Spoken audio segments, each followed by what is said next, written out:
अध्याय 2 गीता का सार।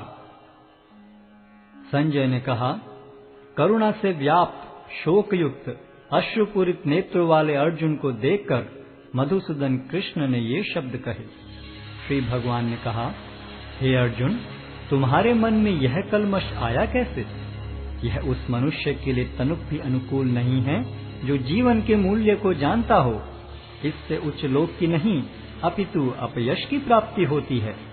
हे प्रतापुत्र, इस हीन नपुंसकता को प्राप्त मत हो, यह तुम्हें शोभा नहीं देती। हे शत्रुओं के दमन करता, हृदय की शुद्ध दुर्बलता को त्याग कर युद्ध के लिए खड़े हो। अर्जुन ने कहा, हे शत्रुहंता, हे मधुसूदन, मैं युद्ध भूमि में किस तरह भीष्म तथा द्रोण जैसे पूजनीय व्यक्तियों पर उलटकर बाण चलाऊंगा? ऐसे महापुरुषों को जो मेरे गुरु हैं, उन्हें मारकर जीने की अपेक्षा इस संसार में भीख मांगकर खाना अच्छा है। भले ही वे सांसारिक लाभ के इच्छुक हों, किंतु हैं तो गुरुजन ही। यदि उनका वध होता है तो हमारे द्वारा भोग्य प्रत्येक वस्तु उनके रक्त से सनी होगी। हम यह भी नहीं जानते कि हमारे लिए क्या श्रेष्ठ है, उनको जीतना या उनके द्वारा जीते जाना। यदि हम धृतराष्ट्र के पुत्रों का वध कर देते हैं तो हमें जीवित रहने की आवश्यकता नहीं है, फिर भी वे युद्ध भूमि में हमारे समक्ष खड़े हैं। अब मैं अपनी कृपण दुर्बलता के कारण अपना कर्तव्य भूल गया हूँ और सारा धैर्य खो चुका हूँ।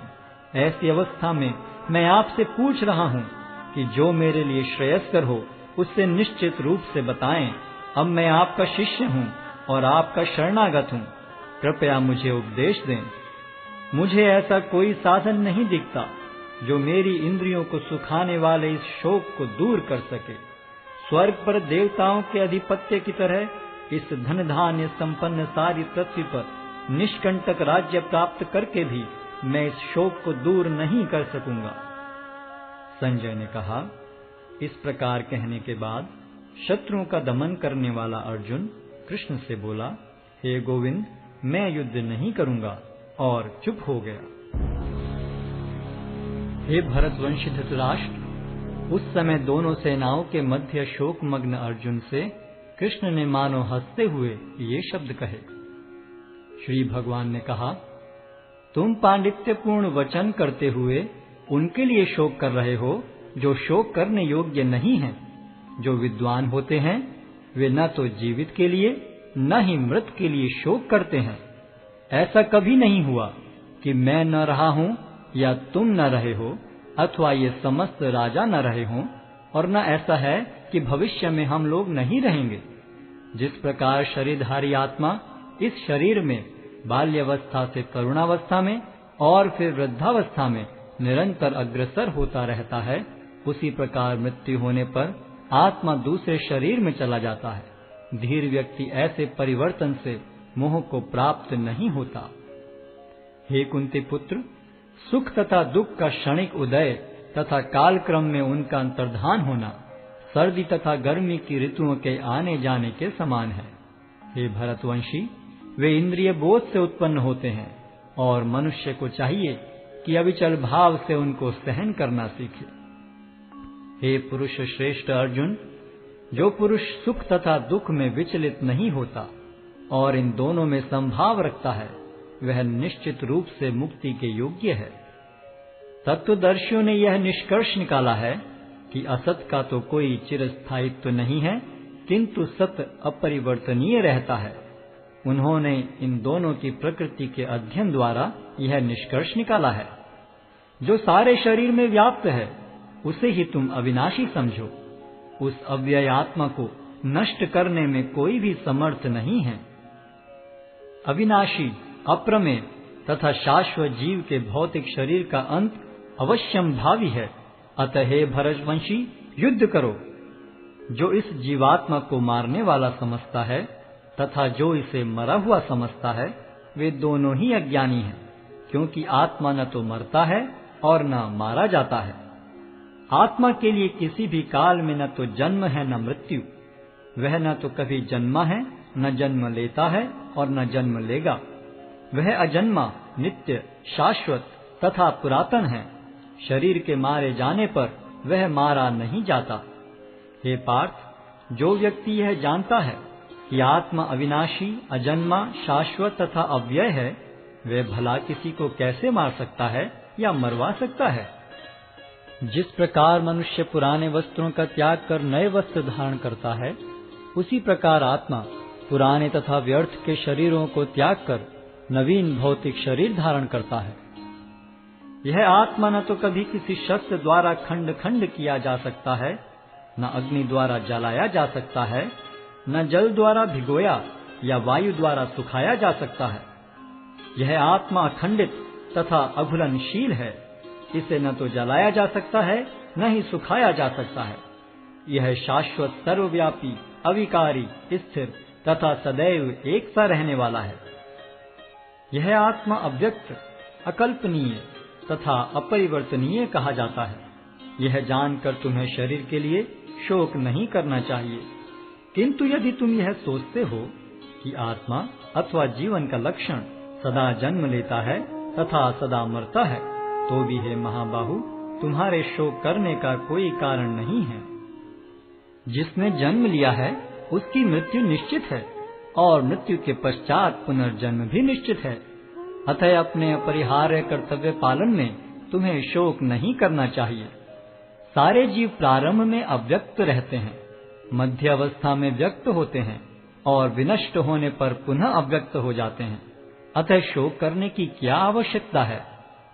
कोई आत्मा को आश्चर्य से देखता है, कोई इसे आश्चर्य की तरह बताता है तथा कोई इसे आश्चर्य की तरह सुनता है, किंतु कोई कोई इसके विषय में सुनकर भी कुछ नहीं समझ पाते। हे भरतवंशी, शरीर में रहने वाले का कभी भी वध नहीं किया जा सकता। अतः तुम्हें किसी भी जीव के लिए शोक करने की आवश्यकता नहीं है।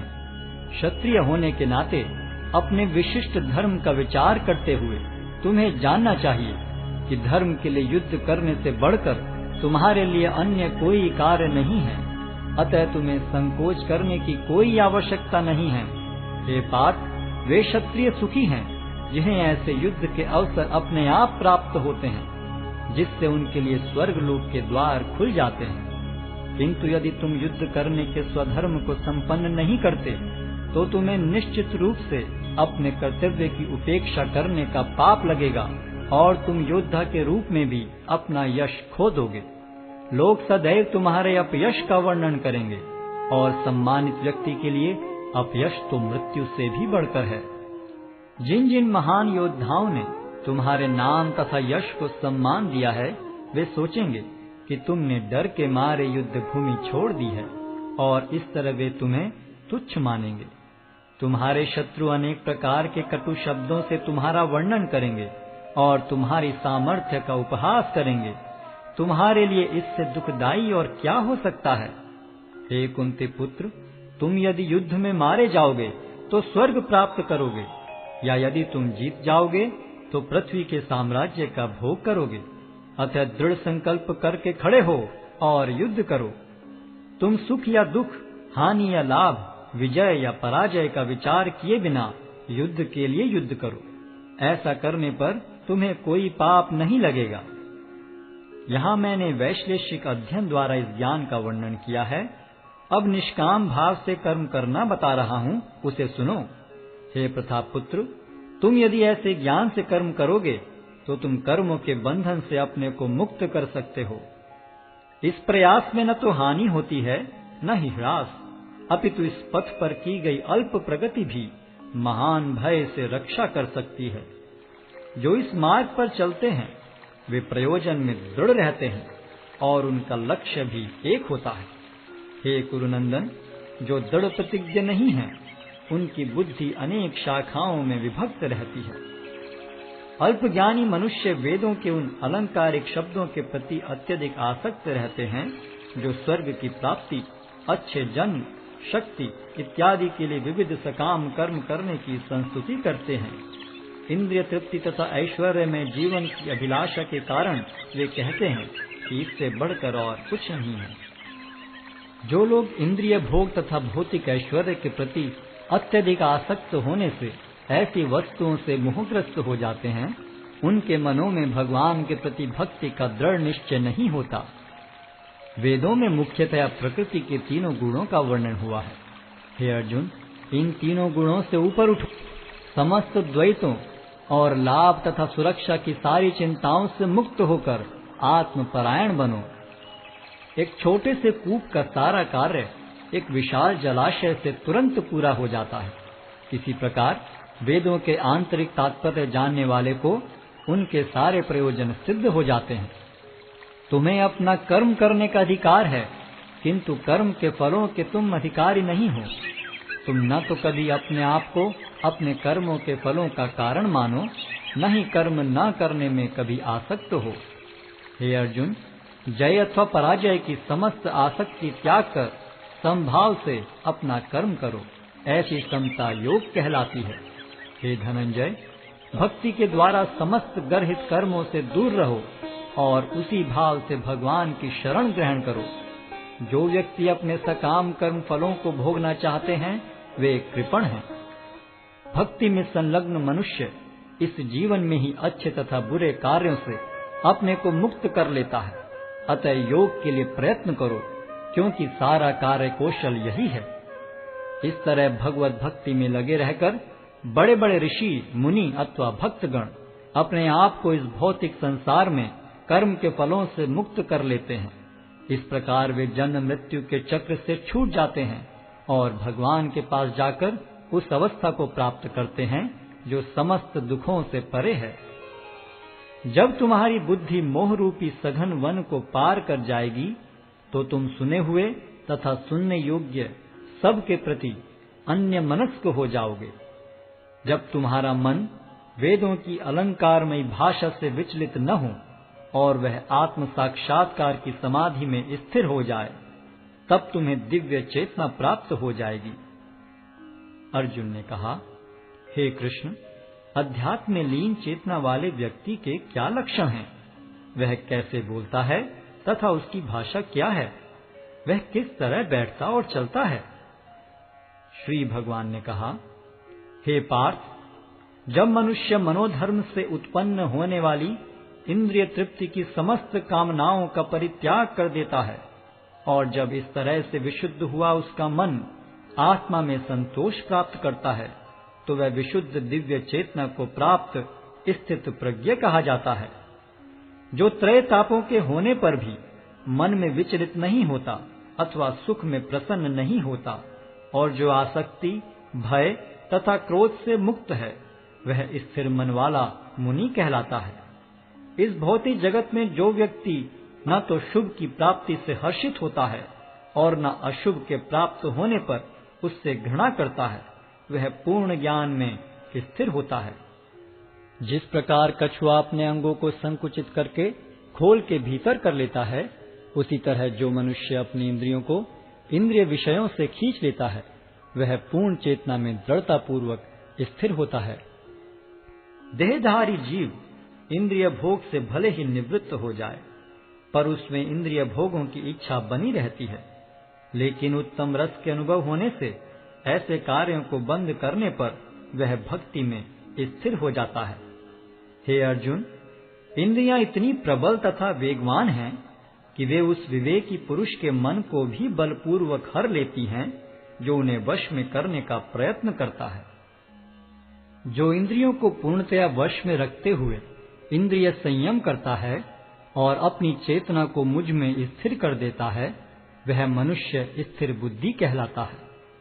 इंद्रिय विषयों का चिंतन करते हुए मनुष्य की उनमें आसक्ति उत्पन्न हो जाती है और ऐसी आसक्ति से काम उत्पन्न होता है और फिर काम से क्रोध प्रकट होता है। क्रोध से पूर्ण मोह उत्पन्न होता है और मोह से स्मरण शक्ति का विभ्रम हो जाता है। जब स्मरण शक्ति भ्रमित हो जाती है तो बुद्धि नष्ट हो जाती है और बुद्धि नष्ट होने पर मनुष्य भवकूप में पुनः गिर जाता है। किंतु समस्त राग तथा द्वेष से मुक्त एवं अपनी इंद्रियों को संयम द्वारा वश में करने में समर्थ व्यक्ति भगवान की पूर्ण कृपा प्राप्त कर सकता है। इस प्रकार से कृष्ण भावनामृत में तुष्ट व्यक्ति के लिए संसार के तीनों ताप नष्ट हो जाते हैं और ऐसी तुष्ट चेतना होने पर उसकी बुद्धि शीघ्र ही स्थिर हो जाती है। जो कृष्ण भावनामृत में परमेश्वर से संबंधित नहीं है, उनकी न तो बुद्धि दिव्य होती है और न ही मन स्थिर होता है। जिसके बिना शांति की कोई संभावना नहीं है, शांति के बिना सुख हो भी कैसे सकता है। जिस प्रकार पानी में तैरती नाव को प्रचंड वायु दूर बहा ले जाती है, उसी प्रकार विचरणशील इंद्रियों में से कोई एक जिस पर मन निरंतर लगा रहता है, मनुष्य की बुद्धि को हर लेती है। अतः हे महाबाहु, जिस पुरुष की इंद्रियां अपने अपने विषयों से सब प्रकार से विरत होकर उसके वश में हैं, उसी की बुद्धि निस्संदेह स्थिर है। जो सब जीवों के लिए रात्रि है, वह आत्म संयमी के जागने का समय है, और जो समस्त जीवों के जागने का समय है, वह आत्म निरीक्षक मुनि के लिए रात्रि है। जो पुरुष समुद्र में निरंतर प्रवेश करती रहने वाली नदियों के समान इच्छाओं के निरंतर प्रवाह से विचलित नहीं होता और जो सदैव स्थिर रहता है, वही शांति प्राप्त कर सकता है, वह नहीं जो ऐसी इच्छाओं को तुष्ट करने की चेष्टा करता हो। जिस व्यक्ति ने इंद्रिय तृप्ति की समस्त इच्छाओं का परित्याग कर दिया है, जो इच्छाओं से रहित रहता है और जिसने सारी ममता त्याग दी है तथा अहंकार से रहित है, वही वास्तविक शांति को प्राप्त कर सकता है। यह आध्यात्मिक तथा ईश्वरीय जीवन का पथ है, जिसे प्राप्त करके मनुष्य मोहित नहीं होता। यदि कोई जीवन के अंतिम समय में भी इस तरह स्थित हो, तो वह भगवत धाम में प्रवेश कर सकता है।